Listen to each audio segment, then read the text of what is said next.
Welcome. You are at the CCC. Where there are no outside issues. My name is Anthony. I'm an addict and an alcoholic, another bozo on the bus, and hear about you. And I'm LouiLou. My pronouns are he and him. I am in recovery for crystal meth and alcohol, and I'm always in search of recovery.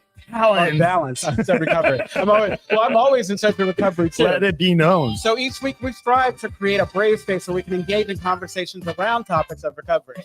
And our intention is to hold and inspire better spaces for people in recovery by tackling issues sometimes used to separate us. Yes, but before we do that, please like, share, comment, rate this episode, and ding that bell. Rate this episode and ding that bell. Ding, ding, ding. Buy myself time until it's done. And now the disclaimer: the views, thoughts, and opinions expressed on At the CCC are as alone. We do not represent anyone but ourselves. The material and information shared here is for general information purposes only. In other words, we're just a couple of friends behind a mic here to entertain you. Let me entertain you. Let me entertain you. What if that's like all we were gonna do for the next 45 minutes? So in our chat, I posted like that first introductory episode of the inaugural episode of the podcast, like 3 years ago. I think I hearted it, but I didn't listen. Okay, well, we had a different theme music, and it was so interesting hearing it open. It's like oh yeah, I'm glad we chose that. What was the theme? It was, you got to go back and listen. I'll have to listen. Yeah, I hearted it because I thought I saw it, but I guess I didn't. No, it was. We called Zero episode. Basically, it was a short episode where we were just kind of testing the waters. You know, it's interesting because I was terrified. I'm all, can we just do it next week? Oh, because you didn't want to. Yeah, because you didn't want to. It's a huge undertaking to put yourself out into the world this way. Absolutely. You know, this stuff is immortalized. We can't take any of it back. I know, exactly. And so you'll get to see exactly how we flip-flop back and forth. What are you talking about? No, I'm kidding. You know how when I know. You know how politicians are all, I did not say that, and then you play the tape and they're all. Yeah, I've had people quote me. Yeah. Where they'll be like, well, you said that one time in that episode. I'm all, okay, so there's no room for me to change.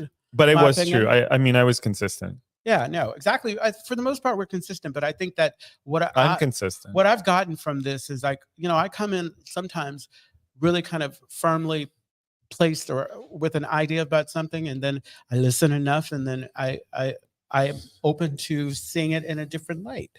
That's a good thing. How are you doing? I kind of zoned out. Well, of course you did, because this one's pretty self-absorbed. It's like, hello. And he's like, Anthony. I'm talking the whole time. And he's like, Anthony. Like, when's my turn? Yeah, I'm kidding. I'm okay. I've just, today's topic is it feels very perfect for me right now because I'm having to deal with some like you're heavily medicated. No, I wish. No, I've been, I'll talk more about it a little later, but like my meds were adjusted and it really impacted my mood, and I've been feeling really like white knuckling it, like, because I'm just like, I have to kind of get through this like weird part where I feel like depressed, and it's tough. Yeah. Oh, it's so, I hate it, but that's how I'm doing, and I feel I love that I'm getting to see you today, and I'm happy that I am feeling a little bit better, and I've been, practicing the principles in all of my fucking affairs. If you're listening and watching right now, I want you to notice how smooth Anthony was. He looked over and said, I got to see you. That's going to make up for all the abuse that I get later. It's like, I'm one of those. That's what those relationships are like. It's like, because I look at him thinking, oh my God, he said he was happy to see me. So, I am happy to see you. So whatever you do is fine. Oh gosh. Just kick me under the table. What are you processing right now? I'm not processing anything. All right. Well, I'm good. I wish I was medicated. No. It's like I'm doing really well. It's like, although I was sharing with you all before some of the kind of challenges that are kind of taking place in between my ears, and I realized that I'm coming up on an anniversary, and usually around that time a little squirrely, and I think that it's my active addiction saying, hey girl, I'm going to test you. Then I don't want to suggest that I'm like Job, because that's arrogant. Job as in like the book of Job in the Bible. But really it's like, I mean, this is the time for me to, if ever to be vigilant, it's right now. It's like, because it doesn't matter how long I stay sober. It's like, it's a lovely reminder although painful and uncomfortable, I would say uncomfortable, not painful, that I have a problem with substances and thinking and all that good stuff. So yeah. I love that. Stephen and I were talking about something really similar earlier about how one of the things that I absolutely love is when I hear people with time like yourself talk about going through struggles, especially when those struggles feel like very pertinent to my own.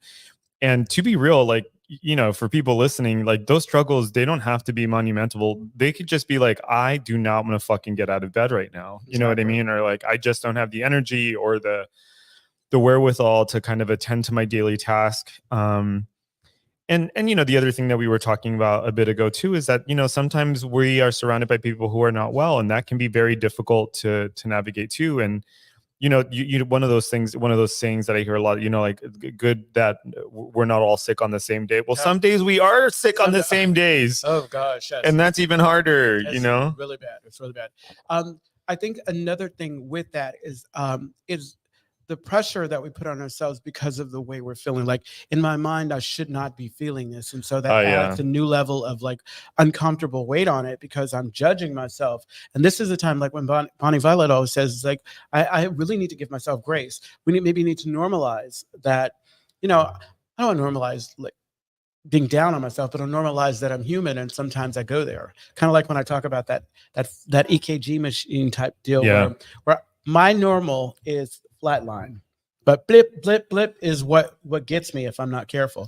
It can be blip blip blip. It can be too high in my head thinking that I'm everything, or too low thinking that I'm not enough. So blip blip blip. Oh yeah. And like I said, it's like I'm all. This is just the beginning. This is the minor stuff. This is the minor stuff. The other stuff is psychological. It's like, it goes deeper than. And all of a sudden, it's like all night tonight. I'm going to be rocking and sucking my thumb. What did he say to me? Well, let's introduce today's topic. So this month is mental health and medicine, or mental health recovery and medication and recovery. And we'll be talking about, you know, relapses in recovery related to medication or medication management in general when people are on painkillers. And then also in this month, we'll talk about different forms of medication, things like weed management or psychotropic or psych meds while in recovery. So that's today's topic. And of course, as usual, if you're listening in and anything resonates with you or you have a thought, please share it with us. We have two quick announcements that we'll be making for the rest of the month. First is that we'll be taking March off. As many of y'all know, we use a quarter system to do our strategizing and our planning for the episodes. And then the other thing is that starting in April, when we come back from our break in March, we're going to be moving our slot to Wednesdays at 8 p.m. So yes. I'm like I was going to try to clap, but I feel like I'm like too close. So that's so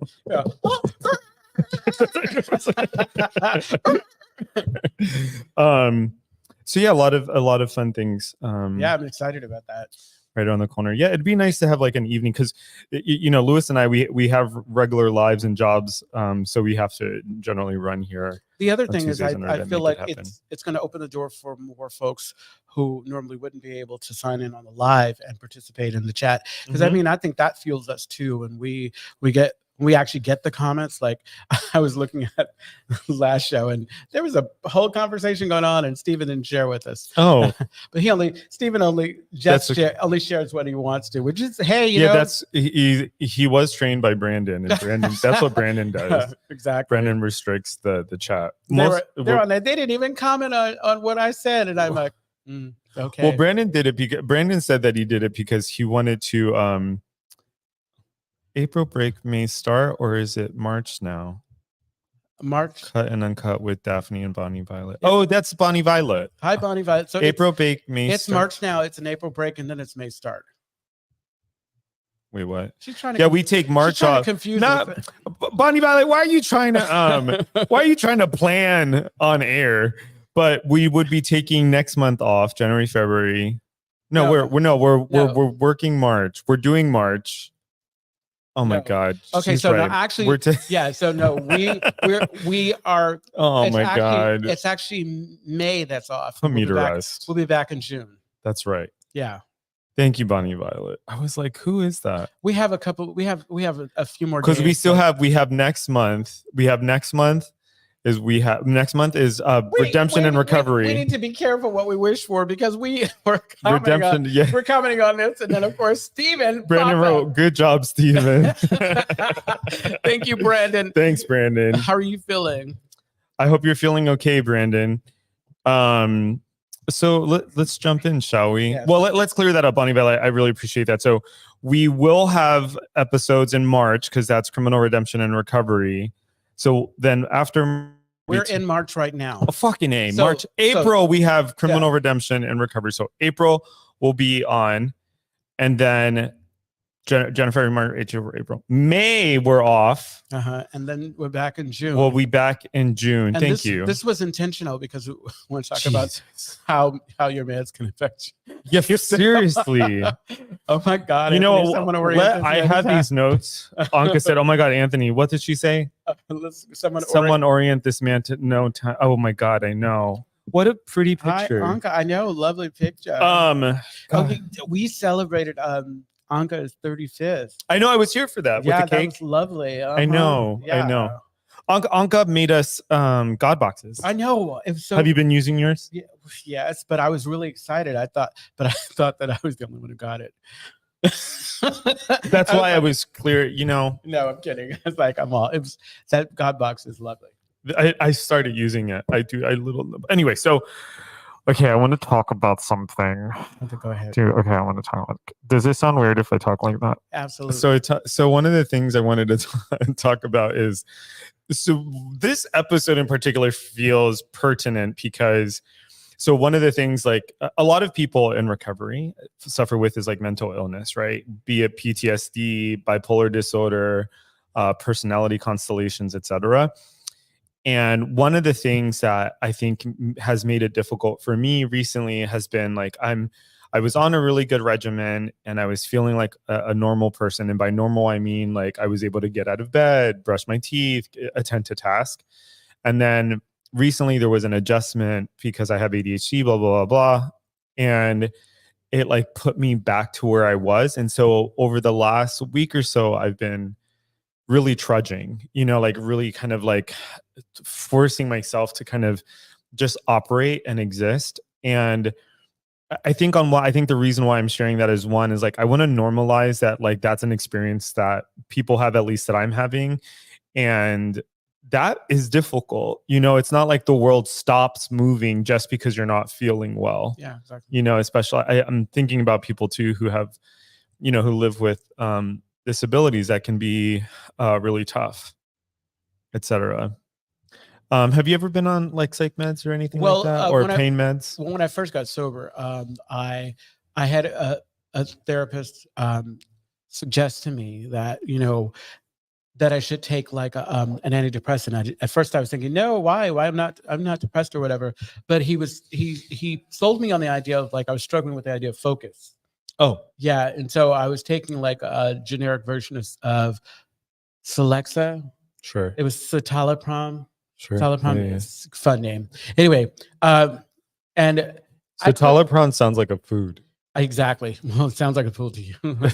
I couldn't appreciate it then because, like, initially, like, I think the concern that he had was I was already kind of hot. My energy was already pretty intense, and it was really weird. Like when I first started taking, I remember this. It's like I used to yawn all the time. It's like my energy was like weird and whatever, and I had weird reactions to things. It's like I was a lot more emotional in it, and I think, like you're saying, I think that it's important for me. I understand now it's important to know that, you know, just because I start taking something doesn't mean it's automatically going to do what it's supposed to do. That's right. There's a period where it has to kind of be introduced into your body and get normalized or become a norm. Reach medicinal levels. Exactly. Yeah. And then as soon as it was, all of a sudden it's like, I used to say, I don't cry because I'm taking antidepressants, but it took me a while to realize I don't cry anyway. I'm not a crier, but it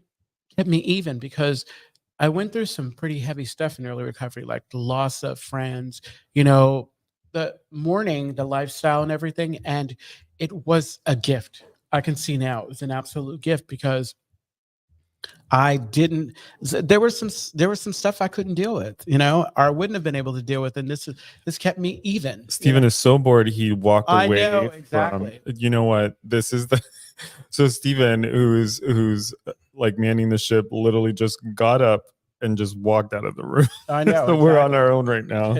Let's go crazy. Yeah, Yeah. yeah, yeah. Gosh. Yeah, that was for me. That was Yeah. only the only kind of pain medication I've been on is like aspirin, like Tylenol, things like that. Nothing narcotic. Yeah. I went out my last relapse. I went out on pain meds. It was weed and pain medication. I remember I remember the first time I ever did a pain. I think it was like a Percocet or something like that. And I remember, did I ever tell you about like the last time I had a procedure done a couple years ago and they gave me propofol and fentanyl? No, wow. Okay. Yeah, so they gave me propofol and fentanyl, and I remember lying there and thinking to myself, "Oh my fucking god, this is why people do this." Because I didn't have any feelings. Like Yeah. I didn't have any hurt feelings or anxiety. It was just this very blissful, peaceful state. And I remember thinking to myself, "Oh, this is why people do fentanyl. Yeah. Like this is why that a medication that I could put something in my body, or in this case, it was injected into my body, could take away all the pain and all the worry and stuff like that, despite how superficial it is." Yeah, I just remember feeling very shook by that, especially afterward, because when I started to come down from the medication, I remember, God, I must have been so obnoxious because I was telling everyone, "Thank you for being so nice to me." But Thank you for being. thank you. I love it here. You guys are so nice to me. It's Thank just you. You guys are best. so nice. I was just so like, that's just, and I remember thinking to myself, "Oh my gosh, I want to feel this way all the time." Yeah. Alas, that's not the way life works. No, not at all. Can't And be unfortunately, it's like the way we were handling things before. It's like, I'm not a doctor. I don't, or a pharmacist or whatever. And so I don't understand. Like I feel good. I want more of it. And so it's kind of like the reason why I don't bake. I'm thinking, well, if this much is good, then this much will be even better when I add it. That's real. Yeah. That's crazy you say that, because when I went out on I think it was like hydrocodone is what I did. I did more, like I took a bit and it felt good, and so I took more, and I remember feeling absolutely nauseous, and I didn't know, because that was my first time ever doing something like that. I didn't know that was like a side effect of these medications, is that if you take too much, I think you get constipated is one thing, and then the other thing is that it can make you really sick. Oh. Go ahead. I think something that we haven't said, like that we probably could talk about, and you can talk about more, like, okay, so one of the things we thought about, like when thinking of recovery medication, is sometimes you will be given these weird signals or messages that it's not acceptable, that it's not okay to do meds. And I'm not a doctor. This one's on its way, but I'm not a doctor, and I don't prescribe and whatever. So I don't get to tell somebody what works for them and what doesn't work for them. Your recovery has to look the way it looks. And lately I've been telling people, you know what, you get to a certain point and you realize, okay, we needed the structure, because we get to speak about 12-step because that's our experience or whatever. But in the beginning, I had the rigid structure of 12-step or whatever. But the longer that I stay sober, I realized that, there are folks who do recovery the way they do recovery. And as long as you have acceptance around it, like I know folks who smoke pot, or who do poppers, or who do whatever, and they still think of themselves as recovered. And I don't get to say you're not recovered, because like, it's just not it's not my place. I mean, it's like, the hula hoop we talk about. Mm-hmm. If I want to stay in a place of peace and serenity, then I don't need to climb out of that hula hoop to tell you about yourself, because obviously that means that something's wrong inside my hula hoop. Yeah, I feel that. I thank you for bringing that up. To me, I am baffled to this day by how brazen some people can be. How some people will just give you their opinion about what your recovery looks like, or what you're doing or what you're not doing, Mhm. right? That to me is very interesting. And one of the things that I love that my sponsor has often reminded me of is she'll say, like, "Is it in the big book?" You know, like, is it in the big book and the 12 and 12? Is it in any of the literature? Because otherwise it's somebody's opinion, Absolutely. you And know? there are a lot of those. And there's so many opinions, you know, and like, the I think I've talked about this before too, about how, you know, the other thing I really love that my sponsor told me years ago is she said, you know, Anthony, someday it might just be the only thing standing between you and a drink or you and a drug is God. She said, you know, there are going to be days where the fellowship fails you, when meetings fail you, when people fail you, and it's just going to be you and God.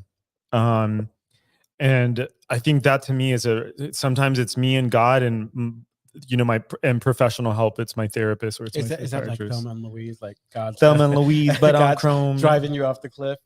Yeah, God and my my therapist.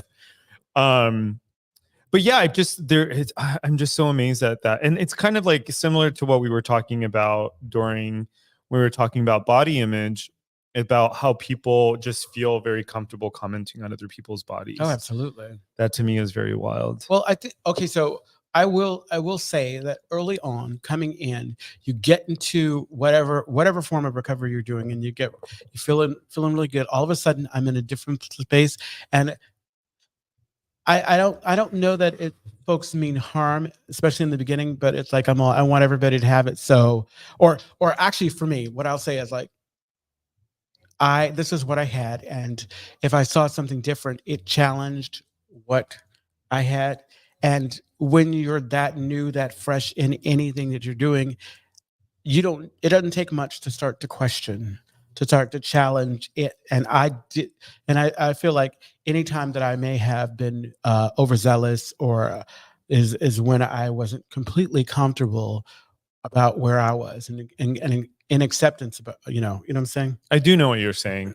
My sponsor is currently, well, I think she'd be comfortable with me sharing this. So she's currently on a pain medication, but she refuses to give it to herself, so she won't hold on to her pain meds. She gave her pain meds to a sober friend, and the sober friend is the one who's managing the pain medication for her. And she's like, I don't trust myself. Um, I only take it when I need it, etc. And one of the things I love about her is that she's very protective of her recovery. And so she'll go to great lengths, even if it sounds or looks a little crazy, Uh-huh. you know? Um, and then that to me, that's interesting because I've heard of a lot of people go out on medication. Well, they'll get like a narcotic and, they're supposed to take it every 6 hours, but what's 2 hours earlier? And then it's, what's wrong with me taking it every 2 hours, And I feel like the interesting thing about like going out on medication is that it can be kind of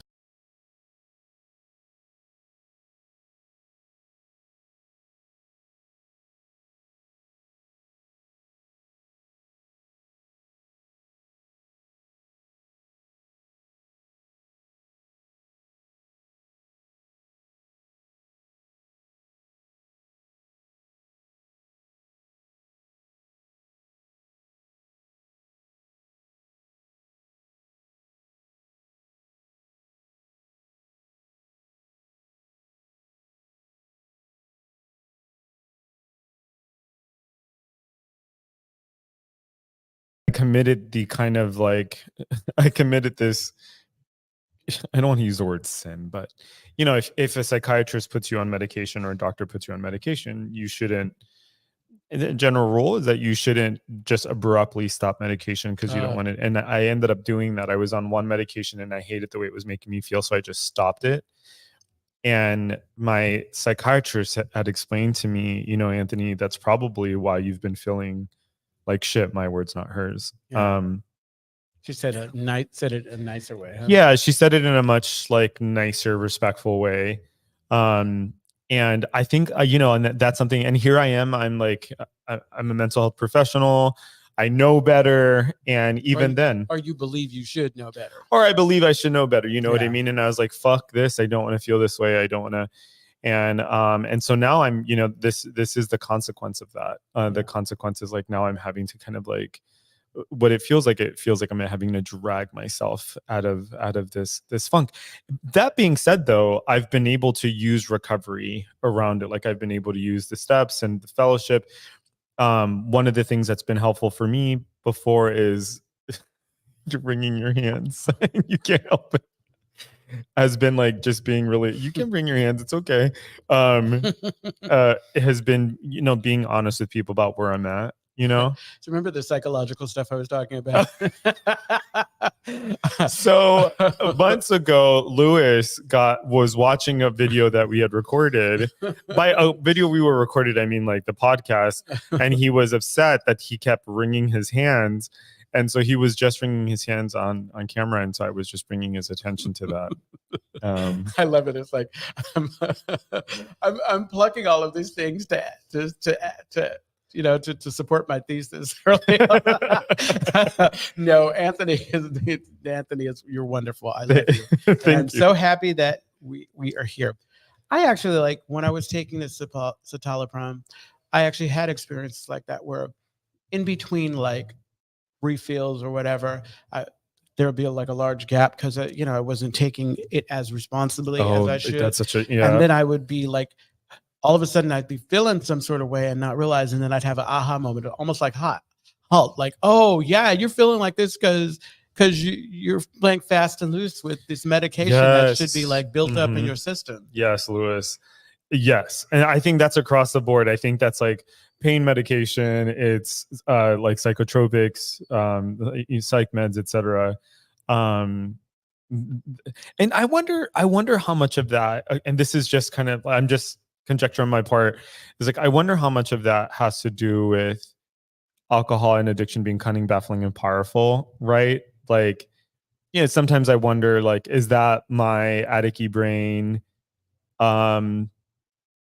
I don't know, playing tricks on me, like we were having a conversation earlier where despite all the evidence in the world to the contrary of any thought that we're having, we might still believe something that is like totally off. Oh, absolutely.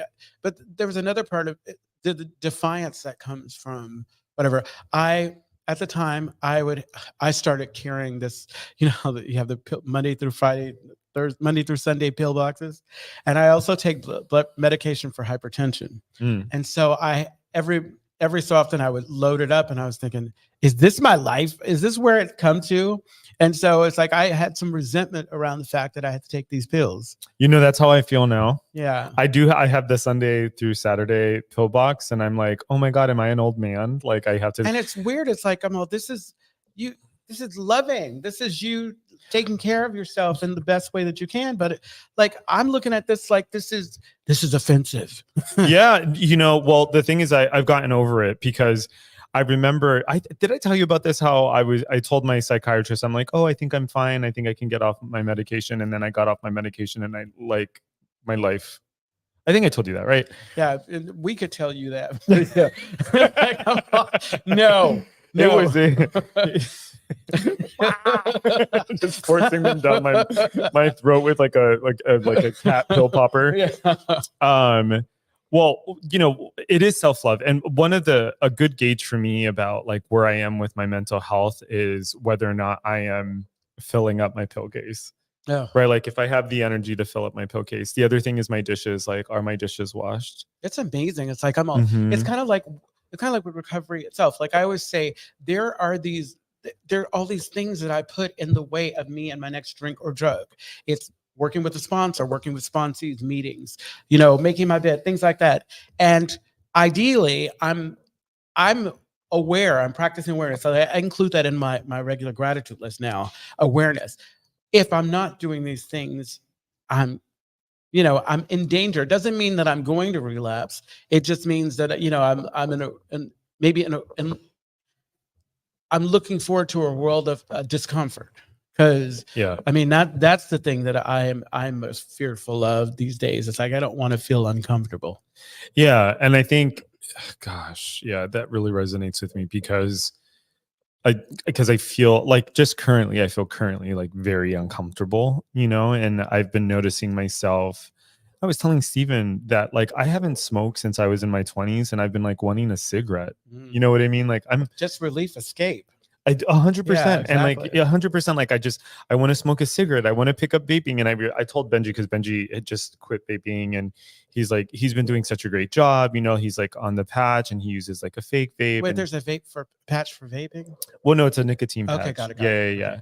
So he's been doing this great job, and like, I've like noticed his struggles, and he goes, Anthony, don't start. Like literally, I just stopped. Why would you know what I mean? It would be and it's such a he reminds me of just how stupid of an addiction it is. It's like, not to kind of downplay what it is, stupid in that, like, it's so quick and it's so expensive and it's so hard, Yeah. to quit. And so and it adds, it brings on a whole new group of issues. yeah, but you're right, like 100%. Like I just, if I'm being real with me, it's like right now I just don't want to feel the way I'm feeling right now. And and if it's, and I am taking, like, right now I'm the consequences of my not taking my medication the way I should have been is that, like, I'm currently having to deal with this, and that I'm still an addict and an alcoholic, and there is still a part of me that wants to check out. It's like, and so so I'm doing it with money that I don't have, or like recently I've been doing it a lot with food, which has been, food isn't a medication, but food can often be used to self-medicate. And that's been really humbling. Like, I was talking to a friend about that earlier today, about how I'm like, I need to be real with myself. Like, I have been like last night at like 1:30 in the morning, I ordered a Slurpee and chocolate and like all this stuff. Ooh, I see. I forget that you can do that. Okay, so check this out. This is the sidebar, but yeah. That's one of the treats that I give myself for the movies. I love like having a nice Slurpee, and the reason why, because I'm old. I cannot drink a regular drink because then I'll be running back and forth to the bathroom. But the Slurpee is just right, and so I'm always happy to have I love it. a Slurpee. Yeah, I do. We have a comment. Ooh, we have a comment. Wakefield, hi. Thanks for the topic. I couldn't go in on Facebook, but the YouTube channels work. Well, thank you for letting us know, Wakefield. I think this is the first time I'm seeing your face and your name. So thank you for joining us, and thank you for letting us know. Welcome. And what a lovely picture. That was a really lovely picture. Yeah, I just gosh, yeah. I ordered a Slurpee 1:30 in the morning, chocolate chips, and I'm like, Anthony. Wait, chocolate chips? No, like chocolate slash oh my God. Okay. Reese's peanut butter cups, crisp, comma. Yeah, there's food deliveries, like especially. And like, the crazy part is, like, I don't have, like, it's hella expensive, so I don't have the money to be doing that. Yeah. And I've just, and you know what, I'm going to admit something that's kind of hard to admit, is that, well, because I've been acknowledging, like, my food stuff has gotten out of control. So like I've reached out to my doctor, and also I've had like disordered eating in my past. And so I reached out to my therapist and I have been like watching this for a while. And so now I'm starting a program in April, where like I'm looking at, I'm taking this class around like the eating habits and stuff like that, which is crazy because I've worked with a nutritionist before. And I think I think I'm sharing all of that to say that, like, cunning, baffling, and powerful. You know what I mean? It's like I just read in somebody's gratitude list that they're an Overeaters Anonymous, and I had no idea this person was an Overeaters Anonymous. Because unfortunately the shame and all that goes. It's just like, it's just today, like I love that, like, I have this program, and I think the one thing I'm circling back to is that it's really fucking hard to be an addict and an alcoholic. And like you say all the time, it's and I've been quoting you. It is really hard to be a human. It's really hard to fucking be human. Yeah, it can be very hard to be human, and like that's where I've been at recently. And of course, it's hard to manage medications, and of course, it's like difficult to do these things because it would just be easier to check out. Yeah, and with that being said, going back to what we were saying, it's like, the noise around you of people telling you you shouldn't. First off, it's like the relationship you have with the doctor who prescribed it. And this is according, of course, if it's a doctor that actually has a PhD and not somebody on the street. I mean, nowadays you can get things prescribed through internet. Like you can become You really you can can, like get you can stuff on the become internet. a minister, the minister of the Holy Church of the internet. Oh yeah. But I think that, like, you know, we talk about, like, and really maybe the focus, the reason why we're saying this is because of how 12 step sees it. But my relationship with my doctor and whatever issues I have that may maybe be beyond the scope of what 12 step can do for me. Like, I need to pay attention to that and to block out all the noise. I mean, I need to, also, I know who's in my circle and I know who my trusted people are. And I know and I know, because I trust myself today, when they have my best interest. And that's the thing that recovery, or continued recovery, continues to give me. It's like, what it comes down to is not about if I trust anybody else. It's about if I trust me. Because when I'm trusting me, I'm making like wise choices, wise decisions that are beneficial to me. And if that includes medication, a nice little cocktail with my cocktail. I always It always blew me away, like how God they bless refer you. to a bunch of medications as a cocktail. As a cocktail, yeah. I'm all, seriously, come on now. I've been trying to get away from them, Cocktails, yeah. but not the cock and tail. Oh, Hey. okay. We were doing so fine. Of course we were. And that's why go ahead. Yeah. I don't know. I appreciate all of that. I think, yeah, I'm just really in this moment, really in my feelings. Oh, I think, but this is, to be honest, this is therapeutic for me because, who gets to tell everyone on a podcast what their problems are? Oh, I know. This is like, I'm telling you, at different times, you and I have come here and we've gotten an additional hour of therapy. Yeah. Can I also say, yes, we have. Can I also say, though, that I was working with a sponsee the other day and we were reading the third step.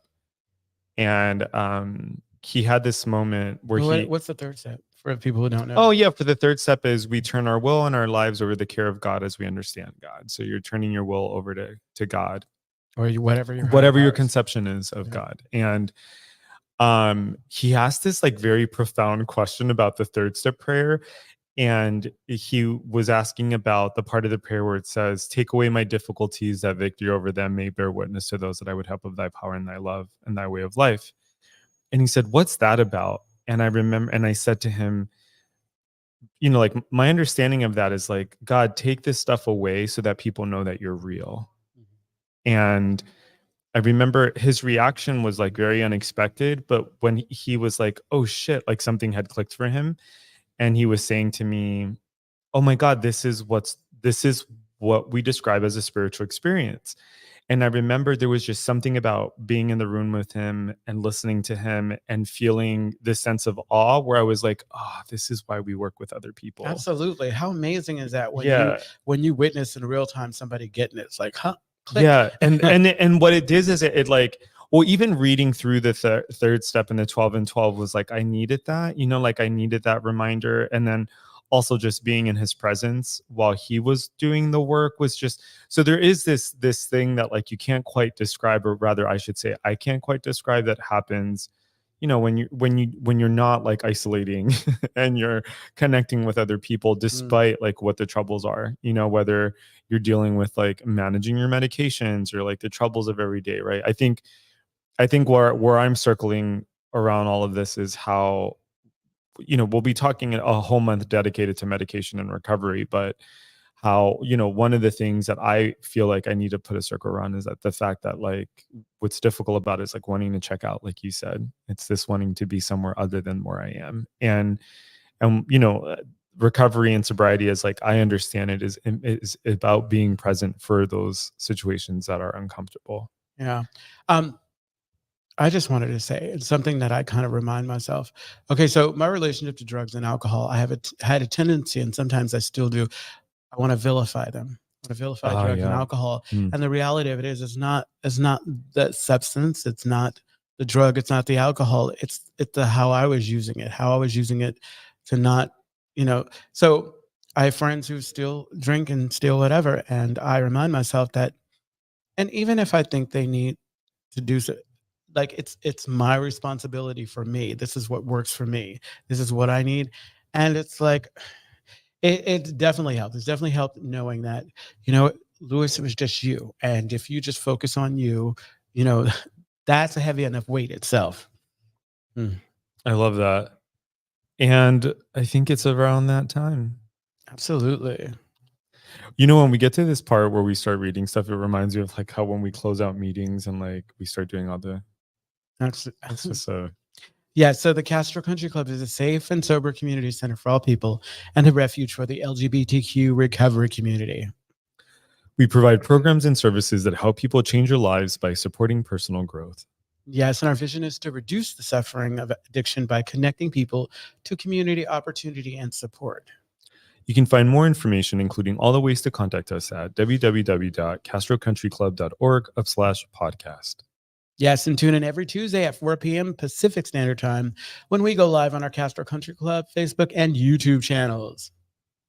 Find us wherever you listen to podcasts.